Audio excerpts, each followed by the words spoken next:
Hola, ¿qué tal? ¿Cómo están amigos, amigas de la Biblioteca del Congreso de la Nación? Estamos en una nueva emisión de Somos BCN, la agenda cultural de la biblioteca, entrando en la última semana de agosto. Quien les habla, Sebastián Calderón, junto a Matías Boyni-Lovics, a quien saludo en este momento. Hola Mati, ¿cómo te va?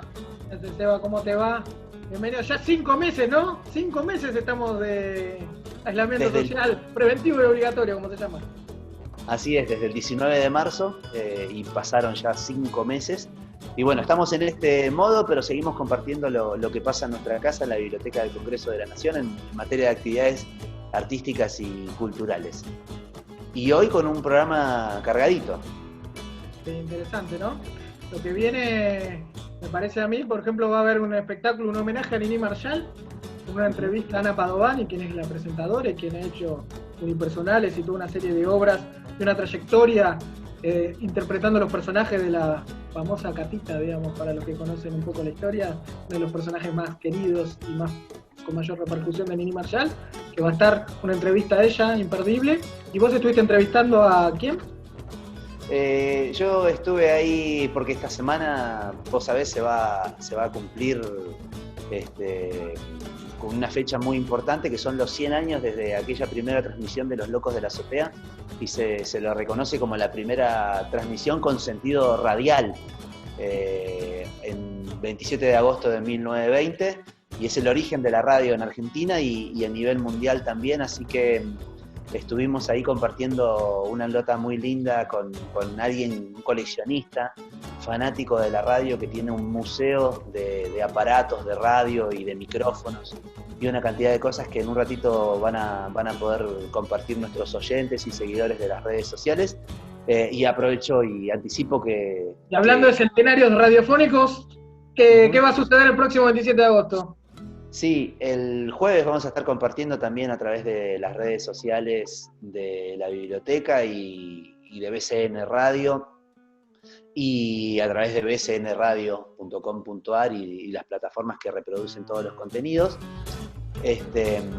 Una entrevista que tuve la oportunidad de hacerle a Carlos Ulanovsky, que es un periodista muy reconocido, pero sobre todo alguien que hizo un registro historiográfico de lo que son los medios de comunicación, y escribió mucho sobre la historia de la radio, que ahora está cumpliendo estos 100 años que decimos. Así que bueno, ahí un lujazo que nos dimos de poder conversar con Carlos Ulanovsky. Docente de varios periodistas, formador, sí. Formador de comunicadores sería, ¿no? Sí, tal cual. Tiene 23 libros publicados, muchos de ellos forman parte del acervo bibliográfico de la casa, de nuestra casa, de la Biblioteca del Congreso. Y te decía, hay 20, por lo menos, de esos 23 libros que tienen que ver con la historia de los medios de comunicación en Argentina, con la historia de la radio, de la televisión, los diarios y las revistas.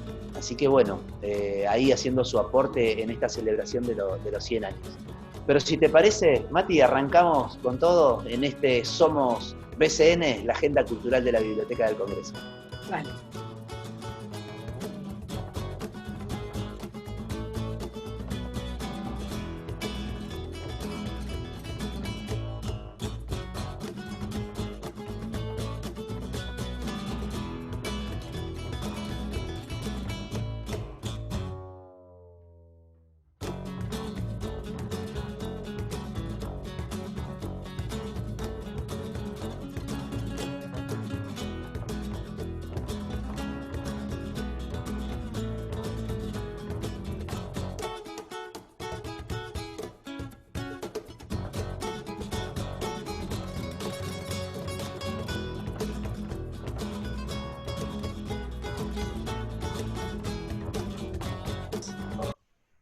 ¿Qué tal, amigos, amigas de Somos BCN, la agenda cultural de la Biblioteca del Congreso de la Nación?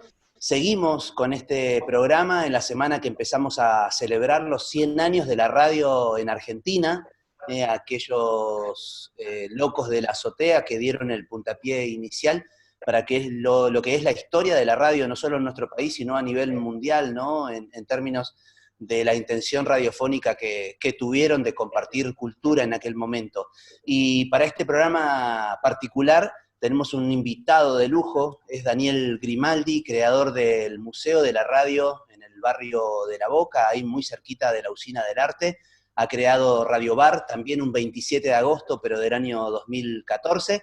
Daniel, bienvenido a la radio de la Biblioteca del Congreso. ¿Cómo estás? Hola, ¿cómo te va? Muchas gracias por esta invitación. Es un gusto que podamos compartir esta pasión y este festejo tan lindo de los primeros 100 años de la radio en Argentina y en el mundo, ¿no? Uh-huh. Daniel, sos locutor y coleccionista, ¿verdad? Bueno, en realidad vos sabés que siempre digo que soy una especie de generalista, pero sí es cierto, en el año 77 me recibí de locutor, el carnet 2332, trabajé unos 10 años en radio y algo en televisión, pero paralelamente también soy radioaficionado, por eso digo generalista.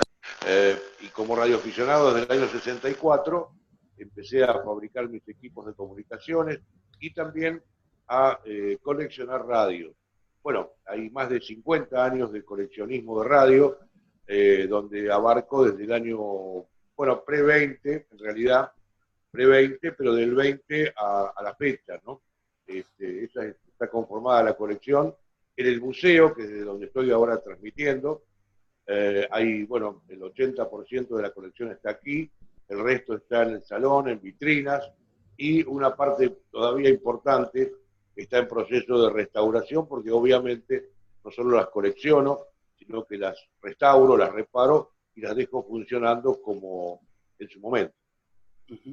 A ver, Daniel, contame un poco de dónde viene esta pasión por la radio. ¿Cuál es tu vínculo con la radio que te llevó a estudiar locución y a ser coleccionista y a abrir el primer museo de la radio en Argentina? Bueno, el museo se abrió en el 2014 aquí en la zona del Distrito del Arte, en la calle Villa España 65, que obviamente por razones naturales y por la pandemia estamos cerrados, pero bueno, en algún momento espero que el año que viene puedan venir a visitarlo y hacer la visita presencial y no virtual. ¿Cómo nace todo esto? Mirá, mi papá, mi padre, Nicolás Alfonso Grimaldi, ya era radioaficionado y reparaba radios en el año 30, para que te des una idea. O sea, 10 años después del nacimiento de la radio en la Argentina y el mundo, mi viejo ya era radioaficionado con la licencia que yo tengo hoy. La licencia de radioaficionado LU2PG, LU2 Bravo Gol. Esa licencia la tengo también yo ahora, y con él, con el hermano, bueno, fabricaban sus equipos, sus micrófonos, todo eso. Muy, obviamente, artesanalmente, ¿no? Yo era muy chico, tenía 7 años por allí, 8 años por él. Mi viejo me enseñaba a soldar. Es todo un arte, soldar con estaño y un soldador, y explicarme cómo se diferencia una soldadura fría, cuando no queda bien adherida y se despega, a una soldadura bien hecha. Ahí empecé con viejos soldadores calentados al fuego. Imagínate, todavía no habían salido al mercado los soldadores eléctricos. Estamos hablando ya del año, no sé, 50 y pico, ¿no? Por ahí. Así que bueno, ahí, luego de eso, un tío mío, un hermano de mi viejo, Alberto Luciano Grimaldi, también como de familia, también era técnico, fue en sus épocas gerente técnico de la firma Del Oso, y bueno, yo lo iba a visitar a la calle el Cardenal, pasaje el Cardenal en Liniers, donde él vivía, era muy chico, yo iba con mi papá, y siempre Alberto me regalaba algunas cosas que tenía como, digamos, de descarte, o cosas que él no usaba, válvulas, transformadores. Yo me venía con todo eso a Quilmes, yo soy natural, nacido en Quilmes, en la provincia de Buenos Aires, y te imaginás la emoción que me daba cuando llegaba a casa, abría los paquetes y me encontraba con lo que me había regalado mi tío, que bueno, con todo eso empezaba a fabricar mis primeros equipos de comunicaciones, ¿no? Y ese fue mi primer contacto con la radio. Ya en esa época tenía entre 12 y 14 años más o menos, porque a los 14 años, el 9 de noviembre de 1964, me dan mi primer licencia, que no es la que te nombré recién, sino mi primer licencia era LU2-TSD. Mis amigos por radio me decían, LU2, dale, salí, Daniel. Me decían para que yo apareciera en el aire hablando, y bueno, a las madrugadas, en la banda de 80 metros comunicar y hablar de temas técnicos y temas sociales también, ¿no? Claro, qué mundo increíble es el de los radioaficionados, ¿no? Le contamos a la audiencia que estás hablando cuando hablas de la frecuencia que te asignan para poder transmitir. ¿Y cuándo fue el momento en que empezaste a coleccionar, a juntar este material que hoy estás mostrando en el museo? Mirá, ese año te cuento, en el 64, yo ya tenía guardadas algunas cosas que te imaginas que eran muy preciadas para mí. Yo vengo de una familia humilde, mi papá era jubilado de Entel, mamá era ama de casa, y costaba mucho poder adquirir válvulas o equipos. O sea que yo ya tenía, cada cosa que yo recibía o me regalaba la guardaba con mucho afecto, ¿no? Allí empieza un poco esta pasión por el coleccionismo.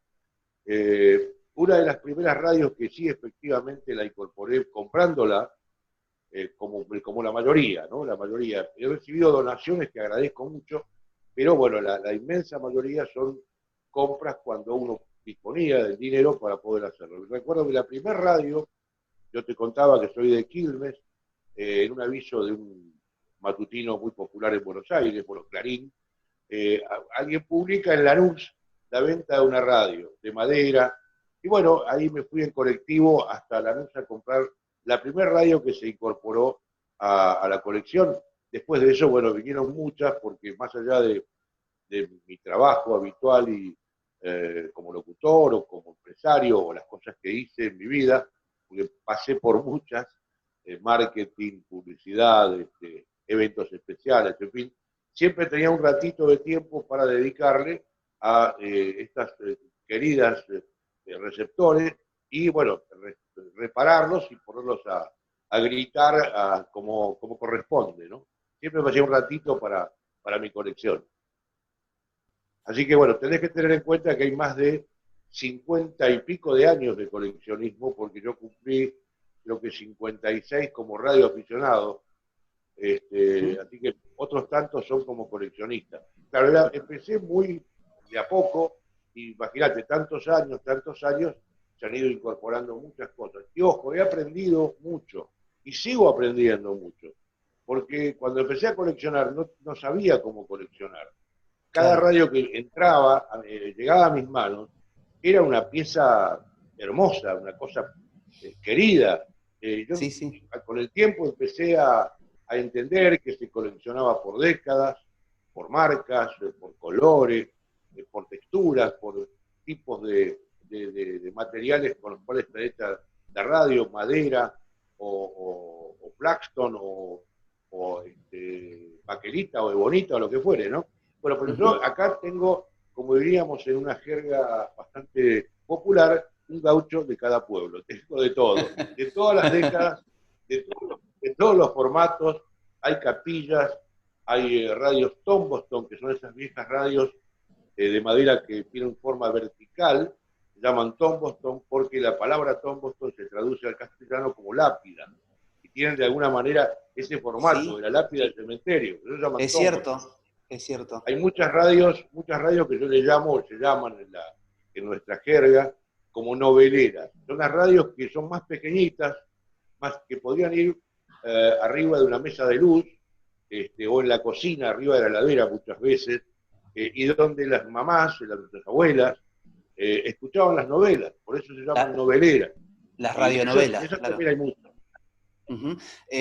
Daniel, le contamos a la audiencia de BCN Radio, de la radio de la Biblioteca del Congreso de la Nación, bueno, pese a que no pueden visitar en este momento de cuarentena el museo, hay algunos de estos materiales donde se puede ver la riqueza del museo que están subidos en la fanpage de Radio Bar Buenos Aires. Los encuentran en Facebook, pero bueno, es como una previa Te antes de ir a explico, te conocer el explico. lugar. Obviamente, de forma presencial es imposible, ¿no? Creo que entendí de que me decías dónde se puede ver. Pero tenemos Sí. un Facebook, que es Radio Bar Buenos Aires, donde publicamos todo, publicamos parte de la colección, publicamos parte de las actividades que se han hecho y que quizás podamos volver a hacer pronto creo que será marzo por ahí, ¿no? Pero en Radio Bar Buenos Aires y en Instagram, que está recién comenzando ahora, bueno, a trabajar, estamos trabajando en eso, pero en el Face vas a encontrar muchas cosas, inclusive, no solamente, también publico reparaciones, publico y voy contando qué pasó con esta radio, cómo llegó a mi laboratorio, a mi taller, y qué le estoy haciendo, cómo la... En fin, hay mucha gente que sigue esto porque le encanta, y hay que tener en cuenta una cosa, mira, acá hay muchas radios, muchas. En un momento dado me di cuenta que, bueno, hay muchas es más de 600. Y es un número fuerte, un número importante, pero tener en cuenta que en el mundo hay cerca de 290.000 modelos distintos de radio. Por lo tanto, esta cantidad que para mí es enorme, es una partecita nada más variopinta de lo que en el mundo se fabricó como radio, ¿no es cierto? Y hay de todo, hay a válvulas, a transistores, a galena, en fin, de todos los sistemas que se te puedan ocurrir, incluyendo una radio a querosén de origen ruso, de la cual hay dos unidades en la Argentina funcionando, una aquí y otra está en La Plata, en un museo del automóvil. Hay radios, por ejemplo, de un submarino alemán, para que te des una idea. Hay una cosa, realmente una muestra variopinta de lo que es la radio. Pero no solamente allí no me detengo, sino que mi pasión por la radio también tiene que ver con el coleccionismo de afiches de películas relacionadas con la radio. Te nombro 2 o 3, Sintonía de Amor, Días de Radio, Noches Mágicas de Radio. En fin, los afiches los tengo en un sector que se llama la radio en el cine, que es un sector con un pasillo largo, muy lindo, y están ahí uno al lado del otro, unos grandes cuadros, y ahí se preservan los afiches que son originales, que me costó realmente mucho, ya no el dinero, sino tiempo de poder buscar y localizar estos afiches, ¿no? Claro. También hay en otro sector, para ir abarcando un poco todo lo que es la radio, muchas notas periodísticas de conocidos y no conocidos locutores de radio, muchos de los cuales me he tomado el trabajo de ir hasta la radio y con onda pedirles si por favor me lo podía firmar o dedicar, ¿no es cierto? Ahí están en paredes, bueno, hay te diría desde Pepe Eliashev, no sé, Fernando Bravo, hay muchísimos que han tenido la gentileza de poder firmar estas notas, que son notas que editó Alicia Petty en La Nación. O sea, desde el 2001 aproximadamente coleccioné casi todas sus notas, y bueno, estas están prolijamente enmarcadas en Passepartout. Primero se llevan a firmar y después se hace el marco. Y por otro lado, y no quiero robar más tiempo, hay mucha memorabilia. ¿Y qué hacemos memorabilia? Avisos de radios en revistas, entradas a los auditorios en la década del 40, por ejemplo. Década del 40 se emitían entradas para que la gente pudiera ir al auditorio de la radio, Radio del Mundo, Radio Splendid, La Comunicano, y allí presenciar los programas en vivo que iban por radio. Esas entradas están también enmarcadas, programas de radio. En fin, hay una posibilidad de ver un poco la historia de la radio desde los receptores, desde todos los elementos que la rodearon en tantos años, ¿no?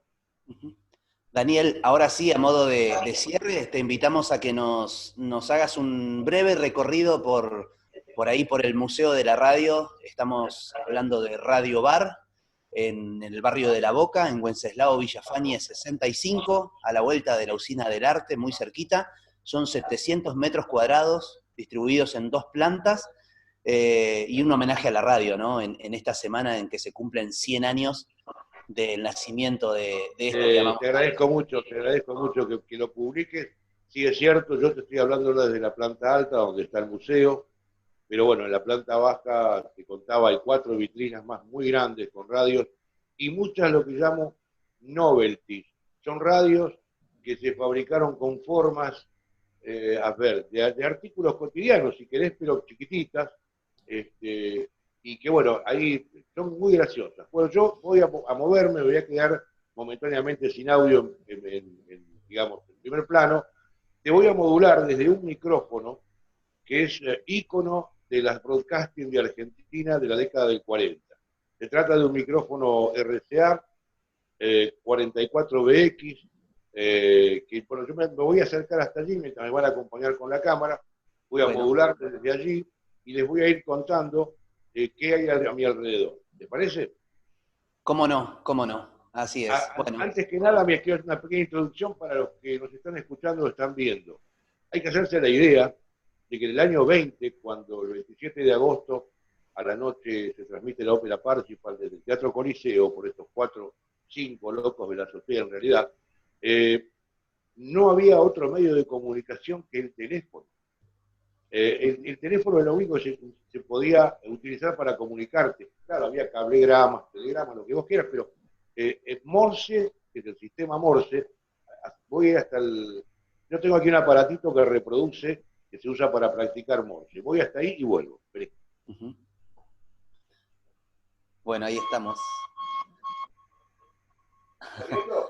Ahí está Daniel Grimaldi, le contamos a los oyentes de BCN Radio mostrándonos este sistema antiguo de transmisión en código Morse. Claro. Y si no, vamos a ver ahora un antiguo teléfono, que este ya es a disco, pero en el año 20 lo que había era un teléfono como el que voy a mostrar ahora, pero tenías que levantar el auricular, esperar que del otro lado te dijeran con quién se quiere comunicar. Por eso es muy difícil, hoy que estamos trabajando con esta tecnología increíble que nos permite vernos, que nos permite comunicarnos, que nos pasa sensaciones, darse cuenta la explosión enorme que fue el aparecer la radio como medio de comunicación. Imagínense que en el 20 toda estaba la familia alrededor de una bocina o de auriculares y se iban pasando los auriculares uno al otro para escuchar lo que estaban transmitiendo. Todavía no habían aparecido las válvulas que le daban la posibilidad a la radio de tener más potencia, más volumen, ¿no? Les muestro el teléfono. Vamos. Ahí está. Yo levantaba esto. Un viejo teléfono. Sí. Claro, y del otro lado una operadora que decía, ¿con qué número desea comunicarte? Después vino esto, que es el disco. Que mucha claro, el gente disco. me dice, anda, sí, claro que anda. ¿Y cómo se hace? Bueno, tenés que poner el dedo acá, ir hasta el fondo, pero también, ¿no? Por ejemplo, yo voy a buscar el 113, que supongo yo que vamos a ver si anda, me ha ocupado, pero no sé por qué, vamos a ver. Nos está mostrando, le contamos a los oyentes de BCN Radio, porque el audio se va un poquito de Daniel cuando se aleja del micrófono. Claro, pero yo me alejo del viejo teléfono teléfono. y me quedo sin audio. En realidad tendría que haber tenido un micrófono inalámbrico, ya será en la próxima lo vamos a tener. Vamos a dar una vuelta por el museo y voy a ir a este famoso micrófono de broadcasting, que seguramente ustedes lo habrán visto en fotos de artistas como Frank Sinatra y muchos argentinos, ¿no? Sí. Que lo utilizaron. Vamos, quiero decir esto, en la década del 40 una broadcasting que, digamos, era importante, tenía que tener este micrófono. Vamos a ver. Vamos a acompañar entonces ahí en la recorrida por el Museo de la Radio a Daniel Grimaldi, locutor, coleccionista, y es el dueño de este espacio. Bueno, acá estoy modulándote con un micrófono 44BX de la década del 40, que curiosamente anda mejor que el Shure que estaba usando recién allí. Este es un micrófono, fíjate vos, ¿no? Claro, sí. Este no ha sido restaurado, está funcionando tal cual funcionaba en aquella época, ¿no? Aquí hay otro, a mi izquierda, hay otro más. Aquí hay un micrófono Electro Voice. Vamos a un sector que está atrás mío, después vuelvo al micrófono. Vamos a ver un estante que tiene distintos micrófonos. Vamos a ir. Ahí están, un montón de micrófonos. Ahí están los equipos de radio que nos contaba recién también. Qué belleza, ¿eh? Qué colección. Más de 600 radios. La colección, te decía, es el que usaba un conocido periodista en Estados Unidos, Larry King. ¿Te acordás de Larry King? Sí. Usaba ese micrófono, que es un 77BX también de RCA. Vamos un poquito por acá. Te puedo mostrar una cosa que vos sabés que, claro, como yo acá hay muchas cosas que son muy antiguas. Cuando vienen las familias con los chicos chiquitos, es como que, bueno, al ratito es como que se aburren porque no hay cosas que tengan que ver con ellos. Por eso se me ocurrió que ya que yo colecciono afiches de películas y demás. Quise tener acá un par también de cosas que los chicos se puedan ver representados. Vamos a ver un televisor, que también hay en la colección, algunos, hay pocos, en realidad hay unos 12 o 14 televisores antiguos. Vamos a ver uno muy particular, que es un Philco Predicta del año 1958, que tiene un diseño fantástico, pero que además de eso se hizo muy famoso en la película Toy Story, Toy Story 2, que es donde el vaquero se ve en el dibujo, y bueno, este televisor se hizo muy famoso 2 veces en su vida, cuando salió y en la película Toy Y en la Story. película. Ahí está, vamos a ver también esta joyita que tiene ahí Daniel en el museo, es el televisor de Toy Story. Ahí está, bueno, para que los chicos también tengan su entretenimiento cuando visitan el Museo de la Radio en el barrio de La Boca, ahí muy cerquita de la Usina del Arte. Ahí está. Bueno, y la cantidad de equipos, ¿no? De todos los colores, muy variopinto el museo, como nos contaba recién. La cantidad de equipos de viejas radios. Ahora te voy a mostrar en un sector que recién pasó la cámara por ahí, donde hay muchas radios noveleras. Te vas a dar cuenta por el tamaño, que eran las radios que las familias se ubicaban, reitero, en la mesa de luz o en la cocina, donde se escuchaban las novelas. Vamos a ver las noveleras y después te voy a mostrar un par de radios grandes que eran las que iban en el living. ¿Qué te parece?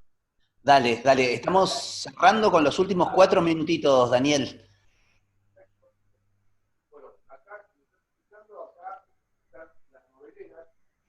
Ahí están las radios noveleras que recién nos contaba. Son de un tamaño mediano, tirando a mediano chico, y como decía, podían ir arriba de la heladera o en la cocina para que las mujeres y Ahora los... te voy a mostrar un par eran... de radios ya de tamaño más importante, que eran las que se ubicaban en el living, en Claro, y que donde toda la familia el resto de alrededor, la ¿no? familia, allá Sí. por el 40, 50,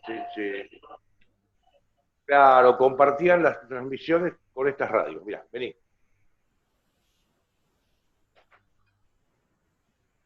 Bueno, ahí estamos, ¿eh? La audiencia de BCN Radio, los que no están viendo, les contamos, hay una recorrida por el Museo de la Radio, en el barrio de La Boca, donde hay una importantísima colección que tiene Daniel Grimaldi, coleccionista. Ahí están esas radios de gran tamaño, de gran porte, que sí, no eran movibles, ¿eh? Se instalaban en el living y toda la familia alrededor, escuchando las radionovelas de esa época, ¿no?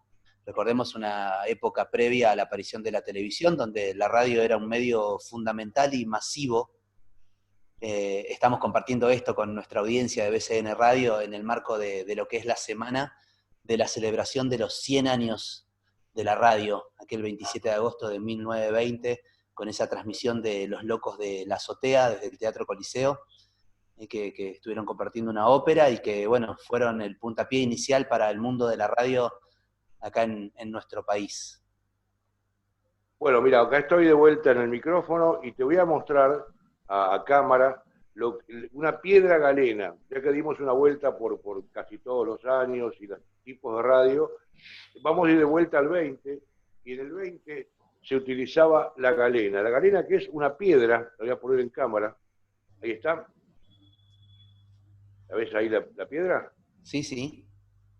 Bueno, de esta piedra se corta un pedacito, y esto es sulfuro de plomo, está en la naturaleza, obviamente. Esta particularmente proviene del lecho del río Mississippi, pero hay en Córdoba, hay en Bolivia, hay en Perú, es decir, está en la naturaleza.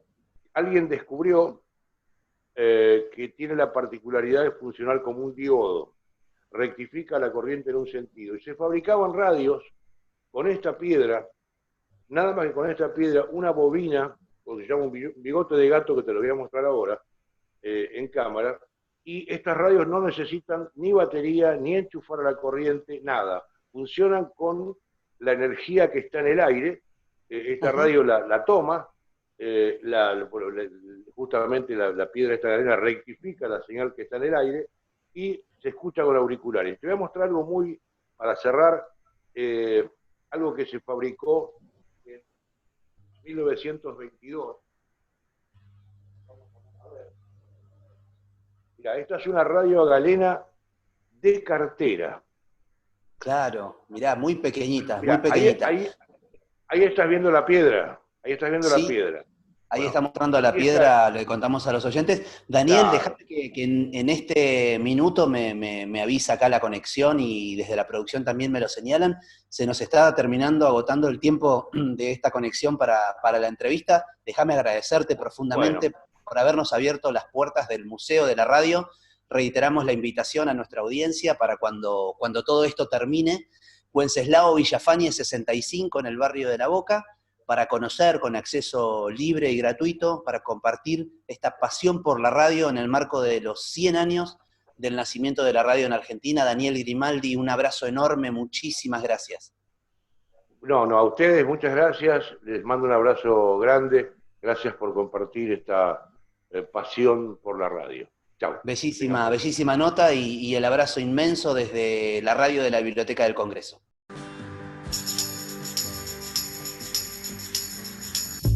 BCN Radio, la radio de la Biblioteca del Congreso de la Nación. El próximo jueves 27 de agosto, a partir de las 18 horas, la Biblioteca del Congreso va a presentar una propuesta cultural que se llama Una perspectiva de género, el humor de Nini Marshall. Se va a hacer de modo virtual, como viene siendo toda la oferta de la biblioteca en estos tiempos de pandemia. Y para que nos hable de qué se trata, tenemos el agrado de presentar a Ana Padovani. Ella es docente, profesora de música, psicóloga, actriz, y va a ser quien va a conducir el evento. ¿Qué tal, Ana? Bienvenidos a BCN Radio, somos BCN, somos la Agenda Cultural. Un gusto estar con ustedes.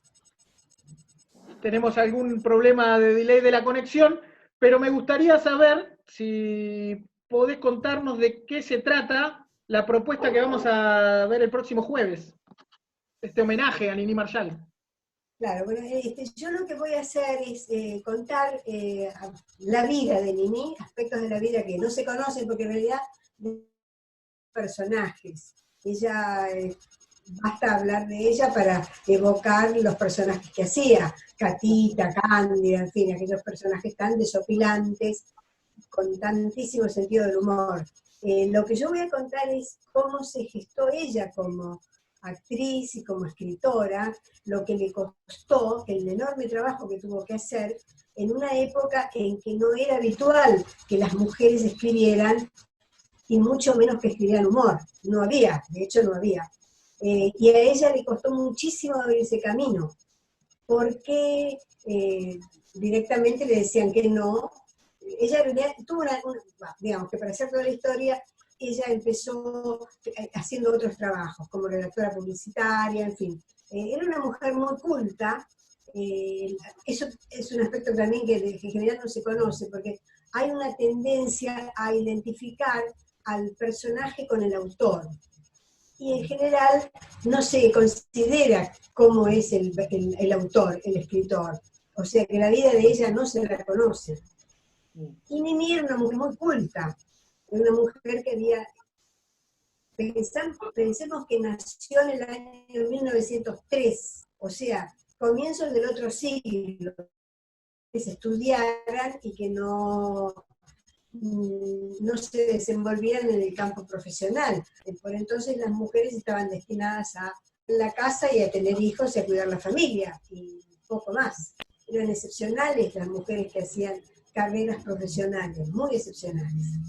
En el caso de ella, una mujer muy culta, venía de una familia de inmigrantes también, muy cultos, el padre era ingeniero, un hombre de una familia de un buen pasar económico, digamos, y ella estudió el colegio secundario en el liceo, ese que está en el liceo 7, que está en la calle Santa Fe, 2600, el liceo número 1, allí hizo el bachillerato.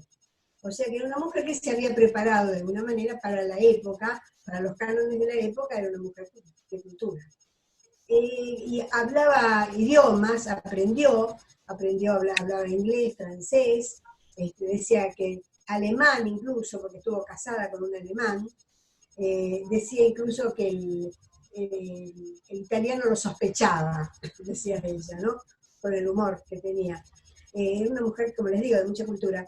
Y comenzó casi como por casualidad, digamos así. En realidad su historia es, por eso que yo quiero contar la vida de ella, además de hacer sus personajes, contar la vida porque la vida de ella es muy interesante, cómo se abrió camino y cómo le costó abrir ese camino en aquella época, en aquellas circunstancias, ¿no? Y lo que puede hacer una mujer cuando tiene talento y cuando tiene perseverancia y cuando sabe enfrentar las dificultades, ¿no? Que por cierto, eran otras de las que existen hoy. Y si bien ahora las mujeres estamos en otro lugar y en otro momento, y luchando por la jerarquización de nuestros derechos, era a comienzos del 1900. Pueden imaginarse ustedes. Bueno, yo cuento allí cómo fue su vida, cómo se casó muy joven, Dario se casó muy joven, ni bien terminó su carrera, se casó, se fue a vivir al interior, en principio con el marido, que era ingeniero agrónomo, tenía distintas ubicaciones, y se separó. Otra cosa muy interesante de Nini, para tener en cuenta en función de su época, es que ella no se casaba se casó 3 veces, tuvo 3 matrimonios, pero no se casaba con papeles argentinos, acá no existía la ley de divorcio, de modo que ella se pudo divorciar y volver a casar sin problemas, porque era una mujer inteligente, con las ideas muy claras, y que supo sostenerse, y le costó muchísimo trabajo, por cierto, incluso conseguir un lugar en la radio, que fue casi azaroso, porque ella en realidad cuando se separó y tuvo que salir a buscar trabajo, que ya tenía su hija, la hija era muy pequeña, y ella tenía que hacerse cargo de su familia, salió a buscar trabajo acá en Buenos Aires, y consiguió distintos trabajos, como redactora publicitaria, después había un concurso en Radio Municipal para cantante internacional, y ella se presentó y ganó el concurso, y empezó a cantar en la radio, y cantando en la radio hacía chistes con un personaje de gallega. La escuchó la conductora de un programa y le propuso si no querían, porque era tan desopilante lo que le hacían en los pasillos con los compañeros, no lo hacía por broma, por probar, digamos, porque era de muy buen humor. Le pidió que intervenga en el programa. Y así fue como nació su primer personaje, que fue Cándida. Claro. Talento y circunstancias propicias que ella supo capitalizar, por cierto, ¿no? Después de ahí fue una vez no voy a contarlo ahora porque si no el día del espectáculo no va a tener gracia ni sorpresa. Pero lo que voy a hacer hincapié es cómo ella ganó su lugar y llegó a ser quien era, una época en que era particularmente hostil para las mujeres. Incluso en la radio no le daban espacio, porque decían que las mujeres no escriben, y menos humor. Así le decía el director de Radio El Mundo. Cuando ella le pidió unos minutos para hacer el personaje, no, fue rotundo. Después insistió muchísimo, le dieron 5 minutos, y al mes y medio tuvo tanto éxito que el mismo director la llamó para darle media hora para ella sola, para un programa de ella, porque se imponía el talento, sin duda, pero fue una lucha muy ardua que tuvo que hacer para lograrlo, porque, repito, eran años en que era absolutamente impensable que una mujer escribiera, y menos. En fin, pienso hablar de todo esto en detalle, por cierto, además, haciendo los personajes, porque lo gracioso de Nini es precisamente su creación. Resalto estos aspectos de la vida de ella, estos aspectos que hacen a la lucha que tuvo que tener para abrirse un lugar. Tenía, sin duda, que una mujer de un enorme talento, eso es innegable. Por eso voy a hacer sus personajes, porque además son muy divertidos. Y justamente Ana, justamente sobre los personajes de Nini, en general, para las generaciones, sobre todo las nuevas que quizás no lo pudieron observar, ¿cómo encuadrarías por qué ella se ganó el apodo de la Dama del Humor argentino? Sí. Bueno, yo incluso alguna vez hice algún espectáculo con textos de ellas en colegio secundario, a modo de prueba, ¿eh? Claro. Y les puedo particular que los chicos se ríen como los adultos, los adolescentes. El humor es universal, digamos, y la gracia, los remates tan eficaces que tiene, son realmente, no hay edad para eso. Digamos, yo, por supuesto, diría, no es para los niños, porque los niños no lo entenderían, pero simplemente por una cuestión de abstracción del pensamiento, no porque todavía no lo entienden. Obviamente, un chico a los 7, 8 años no va a entender ese humor, pero un adolescente que entiende se ríe como un adulto, exactamente lo mismo, porque es un humor muy universal, toma temas muy universales. Los personajes eran como caricaturas, expresiones exageradas de la inmigración europea del principio del siglo, ¿se podría decir? Claro, ella tomó personajes de la inmigración, el primer Cándida, precisamente, que se basó en su niñera. Ella había tenido una niñera gallega a la que amaba y que se había ocupado, la criaba prácticamente, esa niñera la quería muchísimo, recordando cómo hablaba aquella niñera que tuvo. Ella fue como inventa su personaje. Y Catita surge cuando, trabajando ya en la radio, veía a las chicas que iban, las admiradoras que tenía Juan Carlos Torri, que era su partener, digamos. Porque claro, en aquella época, la radio era lo que concitaba toda la atención, la gente iba a la radio. Era como un espectáculo realmente. Entonces, ir a la radio era habitual. Iban a ver, y a la salida se quedaban esperando a quienes habían participado, y ella veía a las chicas jóvenes que lo perseguían a Torri porque era muy buen mozo, era todo un galán de la época. Entonces lo corrían pidiéndole, ¡ay, un autógrafo! Porque hablaban mal las chicas, porque, claro, eran casi en su mayoría descendientes de italianos y pronunciaban mal, entonces le pedían un autógrafo, y ella, mirando a estas chicas, es como concibe a su personaje, que fue de Catita, que fue, digamos, el más emblemático, el más conocido de ella, ¿no? Bueno, y así voy contando cómo fueron surgiendo cada uno de sus personajes, porque cada personaje tiene una historia, ¿no? Alguna razón, algo que la inspiró. Otra característica que tenía Nini es que ella nunca aceptó que le escribieran el libreto. Nunca. Su personaje se lo escribía ella. Incluso en las películas que filmaba, con Bayón Herrera, con Amadori, filmó mucho, ella el personaje no aceptaba que le escribieran el guión, lo escribía ella. Otra característica importante de Nini es que nunca quiso vender los derechos a ningún otro país, aun cuando hubiera hecho un gran negocio, pero ella no quería que salieran de su pluma. Era muy respetuosa, muy cuidadosa de su trabajo. Digamos que no le importaba la cosa comercial, por decirlo de algún modo. Sí, por supuesto que le pagaran por su trabajo, dignamente, obvio, pero no le importaba hacer un gran negocio de aquello, porque lo que quería era hacer ella, porque ella era realmente la creadora, y no quería que se le desvirtuara la idea, que se le modificara tal como ella lo había concebido, ¿no? Es realmente un personaje, el personaje de Nini, de ella como persona, me parece muy interesante. Por otro lado, contrariamente a lo que se supone, era una mujer muy tímida en su vida personal, digamos así. Muy tímida. Una vez que le dieron un premio, lo tuvo que recibir sentada, porque no podía estar de pie, por ejemplo. Muy tímida era. No era, era muy, muy discreta, no era de la farándula, digamos, no entraba en el mundo de la farándula, ¿no? Tenía su familia, su hija, sus vínculos, sus amigas, grandes amigas tuvo, amigas de toda la vida.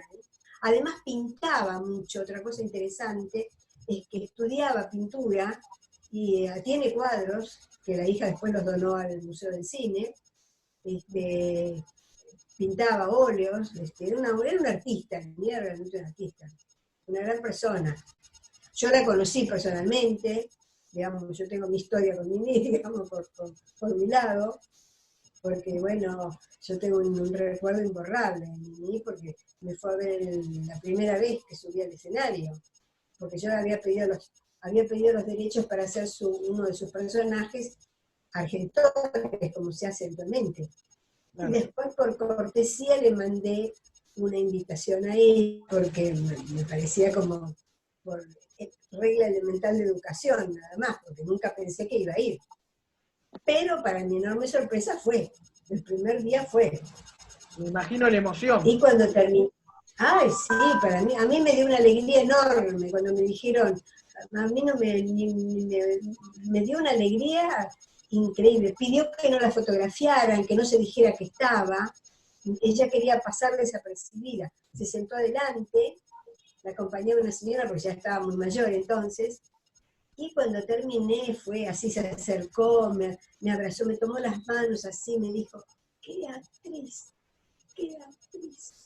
Por eso digo que mi madrina, porque estuvo presente el primer día y me acompañó siempre, y me sigue acompañando con sus textos, con su vida. Y yo cuento la vida de ella, porque yo creo que la vida de ella es tan interesante como su obra, como mujer en su época. Claro, por eso la actividad se llama Con una perspectiva de género, y se destaca su rol de mujer en esa época que, como bien decías, era muy complicado, muy hostil hacia la mujer a principios, cuando ella comenzó su carrera. Totalmente. Y yo te quería preguntar, por la labor esa que hacías de escritora, muy respetuosa de su pluma, era, ni más ni menos, María Elena Walsh dijo que era nuestra Cervanta, digamos, porque, para dar una idea, porque hoy, en la época de las máquinas de escribir, escribía 10 sketches por semana, digamos, o sea, era una productora impresionante. Sí, todos los días escribía. Escribía todas las mañanas, se levantaba y escribía, y miraba las reacciones de la hija, le leía los libretos a la hija. Entonces, de acuerdo a las reacciones que veía de la hija, ella veía si funcionaba o no el remate, ¿no?, de lo que hacía. Uy, María Elena, yo también tengo mi historia particular con María Elena, porque cuando en el año 94, que yo estaba en la comisión de Alija, de la Asociación de Literatura Infantil, le íbamos a hacer un homenaje a María Elena Walsh. Y claro, María Elena era un personaje que nos resultaba muy difícil, cómo decirle que por qué le hacíamos y cómo le hacíamos el homenaje. Era complicadísimo, porque era una figura que nos imponía tanto respeto que no sabíamos qué decirle a ella de ella. Entonces a mí se me ocurrió, digo, la única que le puede hablar es Catita, porque Catita no tiene freno, Catita dice lo que piensa, es absolutamente, en ese sentido es un personaje maravilloso. Sí. A mí me ha venido, siempre me ha sacado las papas del fuego, yo siempre se lo agradezco, yo digo que me la hizo para mí, porque me ha salvado. En esa ocasión, por ejemplo, a mí se me ocurrió comprar unos laureles, los laureles con los que se cocina, los laureles de la comida. Sí, claro. Entonces armé una corona con los laureles, con una cinta, hice una corona. Entonces fui como Catita, vestida como Catita, diciéndole, mire, le vamos a poner esta corona de laureles, que no le van a servir ni para el tuco de los ravioles del domingo, pero igual se la vamos a encajar, porque usted se la tiene bien merecida. Y le puse la corona. Ay, María Elena se rió tanto. Y tengo un libro que me dedicó ella, que para mí es una enorme alegría, lo muestro incluso, la dedicatoria, porque me puso para Ana Padovani, talentosa intérpreta, con la amistad de María Elena Walsh. Así que eso para mí ha quedado como un recuerdo imborrable. Y eso se lo debo ¿a quién? Al personaje, que no lo inventé yo, fue de Nini. Yo siempre hago declaración. Lo que pasa es que yo le personaje, sé lo que diría, se me ocurre qué podría decir en determinada circunstancia, porque era un personaje, el de Catita, un personaje que decía lo que pensaba, absolutamente. Y sin con filtro, mucho como se dice ahora. Sin filtro. ¿Cómo? Como se dice ahora, sin filtro. Sin filtro, pero lo decía con mucho humor. Por eso es que siempre producía una sonrisa. Nunca en ella no había ninguna violencia, ni ningún enfrentamiento. La verdad, con mucho humor. Entonces esto producía ese impacto, que nadie le podía decir nada, todo el mundo se reía y lo festejaba. Pero fue el talento de ella de crearlo, ¿no? Sin duda, su gran talento. Sí. Recordemos que hizo 37 películas, y cuando triunfa el golpe de Estado en 1943, se tuvo que ir al exilio, a México. Sí. Justamente Sí. porque se le acusaba de deformar el idioma, ¿puede ser? Sí, había salido un decreto que decía que se deformaba el idioma. Entonces ella cayó dentro de esa y le impidieron, es decir, Catita tenía que hablar de otra manera, tenía que hablar como el común de las personas. Entonces ella vio que era imposible, porque si le sacaba eso, sacaba la esencia del personaje. Claro. Absolutamente imposible. Con lo cual ella se fue de la radio, ahí se fue. Estuvo un tiempo fuera, después no la dejaron filmar, en fin, tuvo una serie de impedimentos que hicieron que ella se fuera a México directamente. Claro. Se fue a México, donde vivió en la casa de América, en México, y ahí trabó amistad, porque también estaba Libertad Lamarque, que se hizo muy amiga de Libertad Lamarque. En México filmó, siguió trabajando mucho en México. Pero en México trabajó mucho con el personaje de Cándida, un personaje que pegó muy bien en México, Cándida, con un actor que había ya muy conocido que se llamaba Joaquín Pardavé, un actor humorístico también muy renombrado en México, y trabajó mucho con él, con Pardavé. Estuvo en España, también filmó en España, en fin, viajó, después ya volvió a Argentina y siguió algo más filmó. Después filmó algunas películas, incluso llegó a filmar hasta con Palito Ortega en el año, pero ya no haciendo su personaje, ¿no? Claro. No me acuerdo cómo se llamaba, si era Qué linda es mi familia, creo que se llamaba Qué linda es mi familia, una película que dirigió Palito Ortega, en la que él actuaba, que ella Con Luis Sandrini. Con Luis Sandrini. Exactamente, que también era otro actor cómico de aquellos años, ¿no? Esa creo que fue su última película, si no tengo mal el dato. Creo que fue su última película, la última que filmó. Sí. Digamos así. La última, exactamente. Estás muy informado, digo.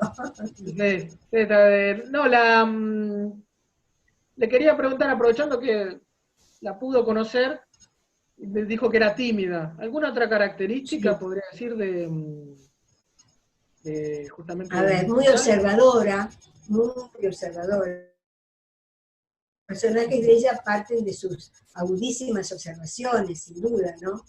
Pintaba, como les decía, pintaba muy bien, muy despistada. Una vez se había ido a una fiesta con un traje largo y en chinelas, porque se había olvidado cambiarse los zapatos, muy despistada. Hacía bromas, decía que quería que cuando se muriese, ella decía que quería que la velaran con el cajón cerrado para que no le contaran las arrugas. Hacía ese tipo de bromas. Y bueno, el velorio de ella fue en el Cervantes, y una multitud de gente que fue a su velorio. Hubo un caso incluso de una bailarina que bailó espontáneamente, una chica que como homenaje, digamos, le quiso ofrecer su danza a Nini. Fue realmente muy querida, y ella pedía eso, que la velaran con el cajón cerrado, además, ¿eh? Y fue velada con el cajón cerrado. Así fue. Indudablemente es una de las grandes figuras del espectáculo argentino. Sin duda, sin duda. La gran figura del humor femenino, ¿no? Yo diría que no ha sido, en mi opinión, yo no soy una experta en el tema, pero no ha sido superada, yo creo, Nini. Yo creo que ha sido única, la gran representante del humor. Pero lo que yo quiero hacer hincapié es en las dificultades que tuvo para lograr ser quien fue, en la época en que ella vivió. Lo que puede una mujer cuando tiene talento y cuando tiene capacidad de trabajo, digamos así, porque no era todo espontáneo, ella trabajaba, era una gran trabajadora. No es que esto le salía porque era talento, sin duda que era un gran talento, pero además tenía mucho trabajo, mucha Claro. perseverancia, mucha constancia y mucha lucha, muy luchadora, pero muy luchadora. Por cierto, en esta época no sabemos qué hubiera pasado, pero ahora para las mujeres se va abriendo un poco más el lugar de otra manera, ya es distinto, ¿no? Pero pensemos en lo que eran los años 30. Claro. Fue muy duro. Bueno, entonces, Ana, la propuesta va a ser el jueves 27 a las 18 horas, se va a transmitir en vivo a través de la página web de la Biblioteca del Congreso y por la cuenta de Facebook de Biblioteca del Congreso. Y están todos invitados. ¿Te parece si vamos cerrando la entrevista? ¿Cómo no? Esperemos que nos ayuden los aparatos. Eso es lo que ruego, que nos ayude la tecnología. Bueno, muchísimas gracias, Ana, y mucha suerte en la presentación del próximo jueves. Muchas gracias por todo, ¿eh? Y felicitaciones por lo que hacen, porque he estado en la biblioteca y sé lo bien que trabajan, y bueno, yo los felicito sinceramente. Bueno, muchísimas gracias a vos. Y bueno, pasó Ana Padovani, que el próximo jueves 27 de agosto a las 18 horas va a ser el show, un homenaje a Nini Marshall y una perspectiva de género, el humor de Nini Marshall va a estar presente por las páginas, la página web y las redes de la Biblioteca del Congreso. Muchas gracias.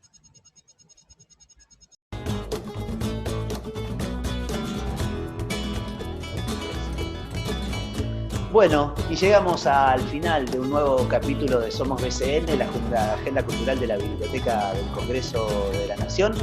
Un programa cargado, como habíamos prometido al comienzo, con muy lindo contenido. Y que linda entrevista con el muchacho, un personaje divino de la radio. Sí, ahí estuvo mostrando, bueno, los oyentes de BCN Radio que están pudiendo seguir a través de las imágenes, como sí lo hacen los seguidores de nuestras redes sociales, tienen la invitación hecha a entrar a este mundo del museo de la radio en La Boca. Y bueno, y cuando se levante todo esto, pase la cuarentena, seguramente estará la posibilidad de ir a visitar personalmente este lugar precioso con más de 600 dispositivos de radios de todas las épocas, de todos los formatos, de todo tipo, que bueno, son una reliquia, ¿no?, de este coleccionista fanático de la radio. Mati, ¿querés?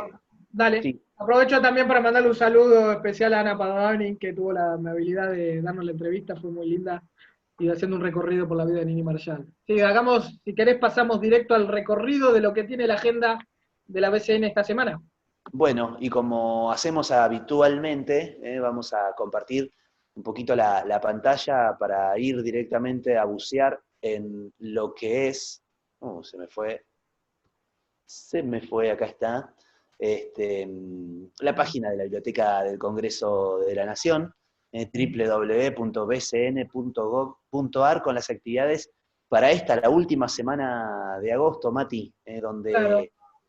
Arrancamos con el taller de compostaje, ¿te parece? Que es el lunes. Sí. Estamos a fin de agosto, están llegando a su fin todos los ciclos que comenzaron en este mes, y el taller de compostaje va a tener su cuarto encuentro, que es esta disciplina que hace que tiene que ver con el reciclado orgánico de todos los componentes, que se va a dar este lunes a las 18 horas por la página web de la Biblioteca del Congreso de la Nación. Así es, de 18 a 19 aproximadamente, un evento que tuvo muy buena repercusión, hasta en medios de México nos han publicado esta actividad de la Biblioteca del Congreso de Argentina, promoviendo nada más y nada menos que aprender a hacer compostaje en casa, algo que no es tan difícil y que además es una práctica muy, pero muy saludable. El miércoles 26 llega el último encuentro de agosto del taller de lectura Borges, El Duelo. Claro. Recordemos, también esto arrancó el mes pasado y va a tener lugar a través de los canales de la biblioteca a partir de las 6 de la tarde. Sí, el jueves a las 15 horas, como viene sucediendo, va a ser el último viaje del Principito, que otro de los eventos, agradecemos a Radio Nacional que lo ha colocado en el informe cultural de la semana, y que le ha dado difusión, y que han entrevistado a parte de la biblioteca, y que este sería el último viaje de los 4 encuentros que hubo. Es un recorrido por los personajes y la imaginación a cargo del equipo creativo de la BCN. Así es, sí, una muy linda propuesta donde se invita a compartir de los viajes del Principito y a pensar cómo hubiera sido, a cambiar algunas cosas, a ir de un momento a otro de este libro tan importante para muchos, ¿no?